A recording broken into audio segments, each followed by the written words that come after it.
So the reason I'm doing this video is to just kind of give you a clue into how these Case 446 tractors are built. Um, in general, I mean, I didn't find a video online like this when I was working on them, when I started working on them. So my hope is that I'll give you a little bit of an idea about how they're built. Like that's the 76 I told you about before, and excuse me, this is 87. I mean, this is 25 years of this tractor. I think it's longer. I think it's a lot longer than that. I don't know what the 25-year insignia means, but here's how these tractors are generally laid out. All right, so I'll try to do my best. I don't know how good the camera's going to work, and forgive me because I'm going to flip the camera the right way to make a video. So this is how these tractors work. Okay, so there's the engine here. All right, I mean, let me give the engine manual. Don't make fun of me for having the manual, you bastards. I hear you out there saying, oh, asshole's got the manual. This is the engine. This area here has an engine. There's like 27 million different muffler configurations. Like I said, the 76 has the mufflers coming off of it, which are the coolest, supposedly. Those are the coolest. If you have those, you're cool. If you have this, you're not cool. It's just what the Case guys have determined. You're cool. You're not cool. So I don't know. I own one of each. One of each. So maybe I don't know. I don't know. I love that Vice Crush guy when he says, I don't know. Anyways, I'm going to admit to fully stealing sayings from other guys on YouTube because they're funny. Anyways, so this tractor, they all have, as far as I know, horizontally opposed twin cylinder engines. Both of the ones I have are Onins. I could take you over there, but that would be a lot of work, and then I'd have to move some shit around. And as you can see, my garage is, well, it's a shit show. I mean, mostly it's a shit show. But I got responsibilities outside of building tractors. So anyways, engine horizontally opposed, very cool, low center of gravity, weights up front, love it. So this one's an Onin P216. That one's like a B43 something or other. That one's very old. This one's very old. This one has some newer features. Like, for example, okay, so well, where is it? Over here. It's like the rectifier, AC rectifier. Pretty cool. It has the hydraulic tank, storage tank for the hydraulic fluid for the entire tractors here. On that one, it's underneath the hood. It's like a, I don't know, garden tractor tank. Anyways, so the way these tractors work is there's a motor. On both of them, there's a hydraulic pump, a main hydraulic pump right here. You can't see it because it's underneath the tank. Both mowers, you can't, or garden tractors, you can't see it because it's underneath the battery. And the battery goes here, and this one too as well. So there's one main hydraulic pump. That's the pump that does all the work. So this motor puts all of its effort, all of its hoof, puff, fire into the pump. The pump is then distributed between the rear axle and, well, some have PTOs, and this one has a lift cylinder for lifting, blade, the mower deck or whatever, the plow, or in that case over there. So there's a cylinder. So every Case 446 tractor has a pump for the axle, and I shouldn't call it a transaxle because it's not a transaxle. It's an axle. It has a 2-speed axle. And it's a heavy goddamn duty 2-speed axle. It's got a high and a low and a neutral, and the hydraulic pump drives a hydraulic motor that drives the axle. That's consistent in all 446s, and I don't know. The historians will tell you whether the 222s and all that. I just think that all the cases, all the Ingersolls, they have a motor, a hydraulic pump that drives a rear axle. What you do from there is completely optional. I don't know what you do from there. I mean, you tap off the pump, you tap off the valve that drives the motor. Magic happens, and then you have some other cylinders that lift and plow and dig and rototillers off the back. Chop, chop, chop, chop, chop, chop, chop, chop. But all of it is just the basic layout of any Case 446, as far as I know. Again, motor, hydraulic pump drives the hydraulic motor drives the axle, motor spins the wheels through some gears, and then you've got some extra power. You got an extra power for the hydraulic lift cylinder, and then here's the magic, kids. The magic begins when you get in here. See that belt right there? Pulley, not belt, pulley. There's no belt on this one. This is just a pulley. And you see that lever right there? When you pull the lever, when you pull this cam thing over, I'll go on the other side and show you how it happens. But when you pull this, it engages some friction clutches here, which are driven right off the motor, and that drives that belt real hard. I mean, it grips the belt, and it says, we're going to town, Bertha, we're going to town, and we're gonna chop up whatever gets in our way. So whatever's attached to that front pulley, whether it be this bastard or like the Snowcaster over there, that's where the power for that comes off. Some accessories, however, come off the hydraulics, but a lot of accessories just come right off the motor. The motor says 3,600 RPM, I think is what these things are rated for.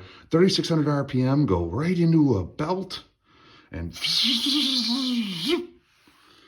then some belts up here, and then wacky things go around, and they spin, and they chop your grass down real nice, or they do whatever you want them to do. But that's where a lot of the accessories come off of that thing. So let me walk around and I'll show you how that thing engages, because it's unique. So not only do you have a hydraulic, oh, how's my piston look? Oh, there's some crap in there, isn't there? I'll get the crap out of there. I'm just going to continue to be crap in there until I put the head back on. But, all right, let me show you. Let me see if I can get around here. Hold on. I need some. Don't smoke, kids. It's not good for you. All right, here we go. Around here. Walking around. Let's see if I can get in there. I mean, no one told me this crap. I had to figure it. Oh, son of a gun. Well, all right. Anyways, you see that thing moving? It's because I'm moving this lever here. So what happens is, it's a cam over. How did I get there? Oh, there we go. It's a cam over thing. Focus, you. What happens is when you cam this over, that's a fuel filter. Let's see if we can get that out of our way. When you, sorry guys, this is frustrating for me as it is for you. That's disengaged. When you cam that lever over, you're looking for my finger, aren't you? That one right in there. Just look down in there, right? Would you? You know, pay attention to what I'm trying to tell you.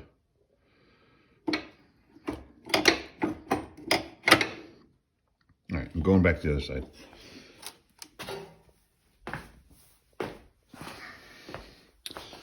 So that lever right in there, it flips over and there's some friction discs in here. And when you flip it over, it locks the whole goddamn contrivance up. And the belt is driven at whatever speed the motor's turning at. Whatever time that piston's going wacky, wacky, wacky, wacky, wacky. And those valves are going tickety, tickety, tickety, tickety, tickety, tickety, tickety, tickety, tickety, tickety, tickety, tickety.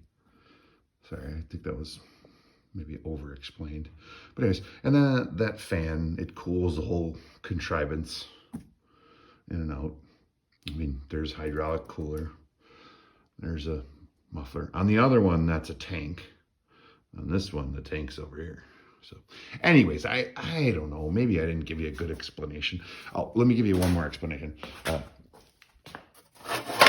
This is the lever here. It goes, it even says high and low.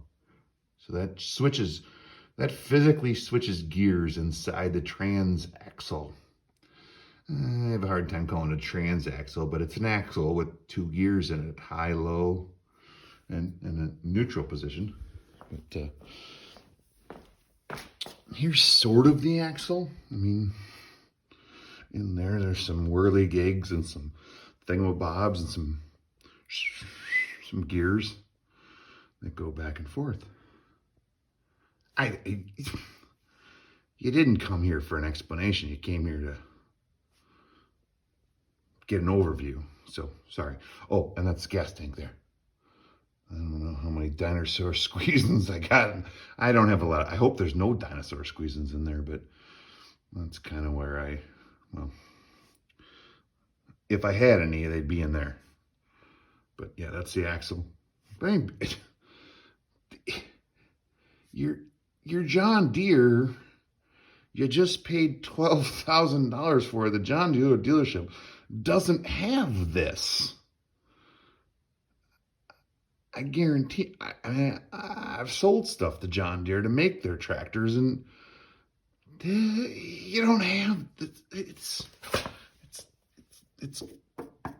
cast iron. It's big goddamn wheels with lugs and stuff. I don't know. It is what it is. It's just an old tractor. But I like them. I think they're cool. I don't even know what size ball that is. Can I go on the freeway with that? What size ball is that? Oh, I think you get 2,000 pounds. What, 1.125 I don't know. 1.775 I can't read. I don't know. As the Vice Grip Garage guy says, I don't know. I like it when he says that. Anyways, that's the familiarization with the tractor. All right, I'll take you. Oh, hold on. I'll make it a little bit longer video, just because I don't know. You've been asking, I guess. I heard you screaming. Put that over there. Go Packers. Let's see what's in here. All right, so in this tractor, this is the old one. So that's what I said. There's a hydraulic tank. You put motor oil in the transmission tank. That's what you do. You put 10W30, and I don't know, whatever. Read the forums, but 10W30 is what I put in there. There's the old BF43, and by the way, this is supposed to be tied down, and I rebuilt the carburetor, and I rebuilt the what do you call it? The fuel pump that's on the carburetor, and it didn't run. So then this was on it when I bought it, and so I rebuilt that and put it back in there, and I don't know, it worked. It runs good. I'll give you a video sometime soon about this bastard running. But yeah, it's a little different because the oil tank's here, oil tank's there, mufflers are on the side, which I like better. I think it's a better design. Mufflers up front, but oil coolers right here, oil coolers right there-ish, something like that. So anyways, that's same thing. Lovejoy coupling to a hydraulic pump back there, and again, the PTO is right here. Same thing. I cleaned that up a little bit. And I'll give you an axle. Oh, same lever, high, low. And then, well, there's the chain that I threw 3 times. That bastard came off. Well, I know you make fun of me because it's there's a link there. I don't know. It's the thing's bent, for Christ's sakes. It's got to be bent. That one has to be bent. Let's see. Is it bubble? Tell me.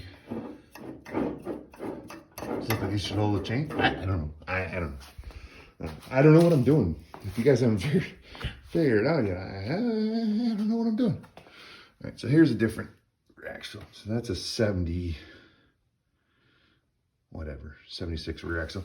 And you can see it's got more taper to it. The newer one has a bigger casting. Judge for yourself. I don't know which one's better.